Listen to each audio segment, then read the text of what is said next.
start now. Yeah, thank you. Gary, any updates on the injury news? Should have James McLean back available. We looked at that for Saturday's game, and whilst James would have put himself up for selection, whilst I as a manager would have probably taken a big gamble on him.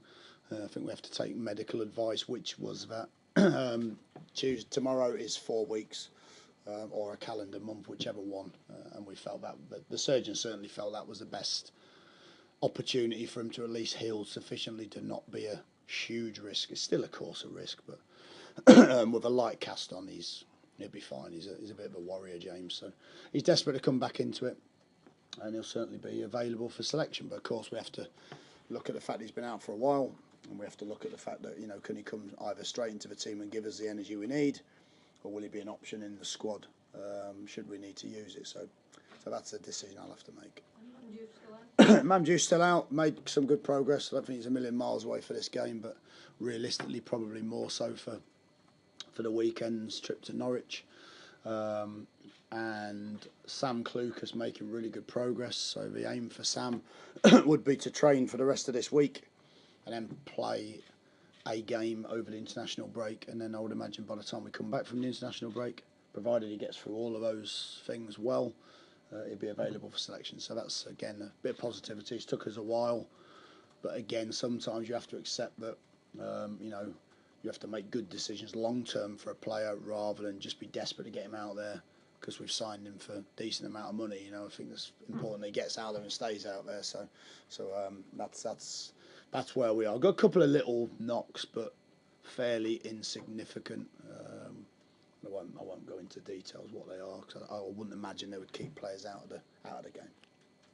Looking forward to the game tomorrow. It's obviously another busy time. We've got 3 matches in 8 days. And before you said you thought about changing the team on the 3rd day, but some of the players you brought in the second half on Saturday must give you now some difficult decisions to make. Yeah, I think you always look at. Of course, some of the players didn't play on the Wednesday against Forest, so that gives you slightly less of a decision based on energy.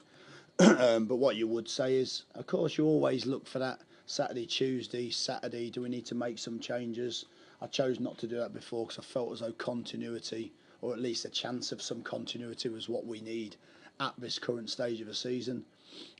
What you do when players come on and show moments to change games or moments that they help the team in games, you look at that and say, could they do that from the start? I think in terms of our performance level on the whole over the last probably 6 or 7 games, it's good enough to warrant going with similar teams, and you know, we know what we need to cut out to turn those games into wins. But of course you always look and see, could you add fresh legs, and the ones that would obviously come into that equation are the likes of Bojan, the likes of James McLean in those forward areas, to see if they could make a little bit of a difference, you know. But at the same time, you know, and again, listen, I've been really pleased with Bojan. I think he's trained really well. He's applied himself terrifically well since he's come back. He's shown a real appetite to get back to, you know, where he was a while ago with Stoke City. And I know the fans love him. But also at the same time, you know, if you score a goal, it doesn't necessarily mean that you automatically start regardless of how popular you are. So we'll make that. What I'm trying to say is we'll make that decision based on what we think is right for the team, rather than, you know, perhaps a sort of external pressure, if you like, to make a change. But from Bojan, from himself, you know, he's done himself no harm. We know he's got great quality, and it's just, I think, how that fits into this division at times, you know. But he's got game changing moments in him, and you know, we're fortunate to have him in the squad. Defensively, we know that we've made lots of errors. There can't be too many different combinations you've got left to try, is there? I don't think there's any more errors left to try, is there? Surely there can't be any more errors left available. No, look, it's frustrating for us all because, you know, if you look at Saturday's a classic case of a game where, in my opinion, we should win the game comfortably based on our performance. We should win the game comfortably based on the quality of chances against us, but we end up, you know, in a similar position because we make mistakes, and it's difficult because I don't want to keep coming out and talking about mistakes, but of course you're asking me about situations in games, and we know that's a very simple. Like I said on Saturday, in some ways I'd rather be saying that as frustrating as it is, rather than saying at the start of the season I thought there were some games where we performed badly and we performed poorly, and after that game I'd probably be more concerned than I was after Saturday's game, just because you can't play that well continually and not win games of football, you know. So I think we're very, very close from winning those games and turning those moments around.